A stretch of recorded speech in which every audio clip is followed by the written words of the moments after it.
તો રાજકોટમાં આગકાંડમાં 27 લોકોના જીવ હોમાયા બાદ પણ તંત્ર જાણે જાગી નથી રહ્યું, જેનો પુરાવો વડોદરાની સયાજી હોસ્પિટલમાં લાગેલી આગ છે। અહીં આગ તો લાગી, પરંતુ જ્યારે પાણીનો મારો ચલાવવા માટે પાઇપનો ઉપયોગ કરવાનો થયો તો તેમાં પાણી જ નહોતું આવતું। વડોદરાની સયાજી હોસ્પિટલમાં આજે સવારે આગ લાગવાની ઘટના સામે આવી છે। હોસ્પિટલના નાક, કાન અને ગળાના ऑपरेशन विभागમાં ऑपरेशन थिएटરમાં આગ લાગી છે, જે બાદ ઓપરેશન થિયેટરને તરત ખાલી કરવામાં આવ્યું। એસીમાં શોર્ટ સર્કિટના કારણે આગ લાગી હોવાની માહિતી મળી રહી છે। ફાયર બ્રિગેડના જવાનોએ સ્થિતિ કાબૂમાં લીધી છે।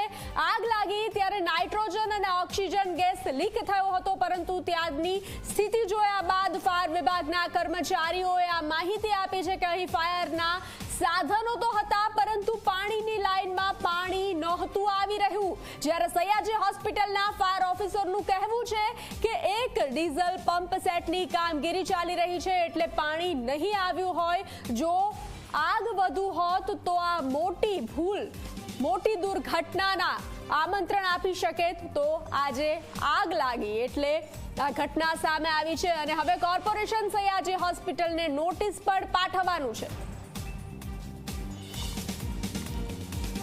એસએચજી હોસ્પિટલમાં કાનના ગળા વિભાગમાં ઈએનટી ઓપરેશન થિયેટરમાં આગ લાગેલી હતી।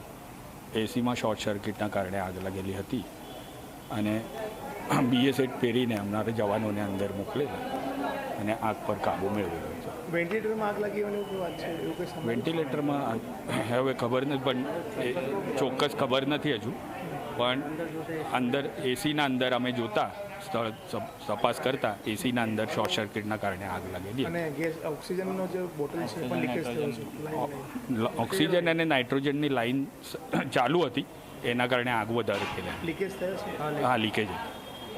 શું કહેશો, કેટલા લોકોને રેસ્ક્યુ કરીને બહાર કાઢ્યા? ના, રેસ્ક્યુ અંદર આજુબાજુ પેશન્ટ કોઈ નહોતા, ઓપરેશન થિયેટરમાં ખાલી આગ લાગેલી હતી। હવે શું અત્યારે શું લાઇટ કનેક્શન કટ કરી નાખેલું છે અને હમણાં આગ પર કાબૂ મેળવી લીધો। ફાયર સેફ્ટીના સાધનો હતા અહીંયા? ફાયર સેફ્ટીના સાધનો હતા, પણ લાઈનો પાણીની ચાલુ નહોતી, ચાલુ નથી। એટલે તમે શું કહેશો? આ તો ચલો તમે પહોંચી ગયા, તમે સમયસર કદાચ આવવામાં મોડું થયું હોત તો શું લાગે? આ વધારે મોટો એક્સિડન્ટ બની શકે, એટલે આ લોકોએ ફાયરનો સાધનો વ્યવસ્થિત એ કરવા જોઈએ અને લાઈનો ચાલુ રાખવી જોઈએ। તમારા ઉપલા અધિકારીઓ વાત કરી નોટિસ કંઈ આપવામાં આવશે? હા, એ સ્થળ તપાસ માટે સાહેબ આવશે। ઈએનટીમાં કંઈક એક નર્સ ગયા હતા, એ નર્સે કંઈક પ્લગ ઇન આઉટ કર્યું ઈએનટી એનેસ્થેસિયા મશીનનું। એ મશીનને લીધે કંઈક શોર્ટ સર્કિટ એમાં થયું હશે। શોર્ટ સર્કિટ થવાને લીધે એ જે મશીનમાં થોડુંક નાનો મોટો સ્પાર્ક જનરેટ થયો, એટલે એ સ્પાર્ક જનરેટ થવાને લીધે એક્સટિંગ્વિશર લઈને એ છોકરી ઓલવવા જતી હતી। એટલે ઓલવવા જતી હતી ત્યારે એક્સટિંગ્વિશ કરવા ગઈ, એ જ વખતે આગ થોડી ભડકી ગઈ, એટલે મશીન થોડુંક બ્લાસ્ટ થયું નાનું મોટું, અને એને લીધે આગ વધારે લાગી। એટલે છોકરી પછી અંદર ગઈ નહીં, એ ઇન્ફોર્મ કરવા ગઈ એમના ઇન્ચાર્જ સિસ્ટરોને કે ભાઈ આગળ જઈને મોટી કાર્યવાહી કરવી પડશે એટલા માટે। અને રૂમમાં આગ લાગવાની બનાવ ઓછો થયો છે, પણ ધુમાડો વધારે થયો છે। પાણીની પાઇપલાઇનમાં અમારો જોકી પંપ જે નીચે છે એ એક્ટિવ છે, અત્યારે કામગીરી ચાલી રહી છે, એટલે એને લીધે શું છે કે પાણીનું ઇલેક્ટ્રિકલ સપ્લાયમાં પાણી મારવાની જરૂર નથી। એ તમારે સિમ્પલ એક વસ્તુ કોમન સેન્સ હોય છે કે ઇલેક્ટ્રિકલ સપ્લાયમાં તમે ઇલેક્ટ્રિકલ ઇક્વિપમેન્ટ્સમાં કોઈ જગ્યાએ પાણી મરાય નહીં।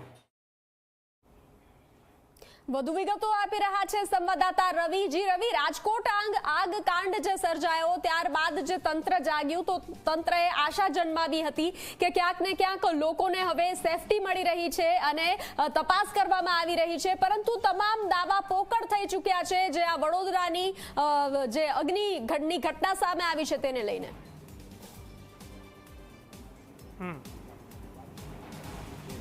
બિલકુલ, આપણી સાથે વાત કરવા માટે સયાજી હોસ્પિટલના આરએમઓ સાહેબ ડૉક્ટર દેવસિંહ હેલૈયા સાહેબ છે, તેમની સાથે વાત કરીશું। સર, શું કહેશો, જે આગની આખી ઘટના બની છે ઈએનટી વિભાગના ઓપરેશન થિયેટરમાં, શું ઘટના હતી અને કેટલું નુકસાન થયું છે?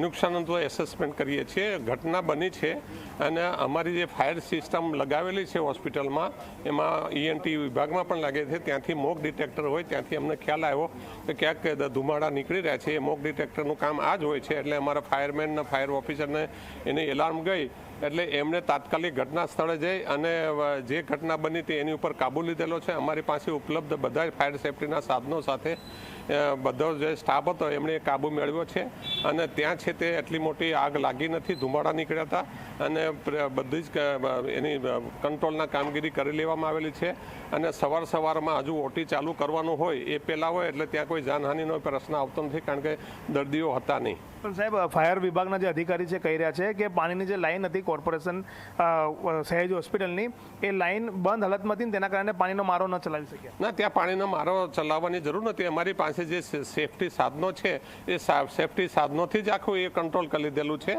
એમાં કંઈ એટલી મોટા પાયે કંઈ આગ નહોતી લાગે કે આપણે પાણીની જરૂર પડે. ઓપરેશન થિયેટર બળીને ખાખ થયું છે. ના, એવું અમારું જે સેફટી સાધનોનું બધું જે માનો ધુમાડો નીકળતો હોય તો તમને એવું લાગે એનું એસેસમેન્ટ થયેલું છે ને એસેસમેન્ટનો ટેકનિકલ રિપોર્ટ આપશે ત્યારે તમને તથા સરકારશ્રીમાં જવાબ કરવામાં આવશે. સવાલ એ છે કે નોટિસ આપવાની વાત કરવામાં આવી રહી છે ફાયરના ઓફિસર દ્વારા. એ કાર્યવાહી ચાલુ છે, કોન્ટ્રાક્ટ આપી દેવાનો આવે છે અને એનઓસીની જે ત્રુટીઓ નીકળેલી છે એ બધું અત્યારે સોલ્વ કરી રહ્યા છીએ. તમારા સયાજી હોસ્પિટલના જે ફાયર સેફ્ટી ઓફિસર કરણ પરબ એમણે પણ કબૂલ્યું છે કે ડીઝલ પંપ સેટનું જે એક કામગીરી છે એ ચાલી રહી છે તેના કારણે કદાચ પાણી નહીં આવ્યું હોય. નહીં, અહીંયા અત્રે પાણીની જરૂર આટલી બધી નહોતી. એ લોકોની જે સિસ્ટમ હતી એ સિસ્ટમથી જ એમને કાબૂમાં લઈ લીધેલું છે. શું કહેશો, કોઈ જવાબદાર વ્યક્તિ હશે અથવા જેને જવાબદારી તમે આપી હશે તંત્રએ, તો એમની બેદરકારી હશે તો કોઈ કાર્યવાહી થશે? ના, આમાં કોઈની બેદરકારી છે ને. ઇમિડિયેટલી જેવું મોક ડિટેક્ટરથી ખ્યાલ આવ્યો છે ત્યાર તો તરત જ કાર્યવાહી કરવામાં આવી છે. એમાં બેદરકારીનો પ્રશ્ન નથી આવતો. હજુ સુધી વિભાગના વડા નથી આવ્યા, જે ઈએનટી વિભાગના વડા છે, સુપ્રિન્ટેન્ડન્ટ છે, આગ લાગી છતાં પણ એમની ઊંઘ નથી ઉડી. ના, એ બધાને ખ્યાલ છે અને એ પ્રમાણે આદેશો પણ આપવામાં આવેલા છે. પર્સનલી નથી આવ્યા હજુ સુધી. એ બધા જ તંત્રના ધ્યાન પર હોય અને તંત્ર છે તે બધી કામગીરી કરી રહ્યું હોય છે. તંત્રના ધ્યાનમાં છે, તંત્ર બધી કામગીરી કરી રહ્યું છે તેવું સયાજી હોસ્પિટલના આરએમઓ ડૉક્ટર દેવસિંહ હેલૈયાએ કહ્યું છે. સાથે જ તેઓ કહી રહ્યા છે કે આગ એટલી મોટી હતી નહીં, માત્ર ધુમાડો હતો, તેના કારણે સયાજી હોસ્પિટલના જે ફાયર સેફ્ટીના સાધનો હતા તેનાથી જ જે આગ કાબૂમાં આવી ગઈ છે. બીજી તરફ કોર્પોરેશનના ફાયરના જે જવાન છે તેમનું કોન્ટ્રાવર્શિયલ નિવેદન આવી રહ્યું છે. તેઓ કહી રહ્યા છે કે સયાજી હોસ્પિટલની જે પાણીની લાઈન છે તેમાંથી પાણી જ ન નીકળ્યું અને પાણી ન આવવાના કારણે એક બેદરકારી સામે આવી અને તે બેદરકારીના કારણે તેમને નોટિસ આપવામાં આવશે.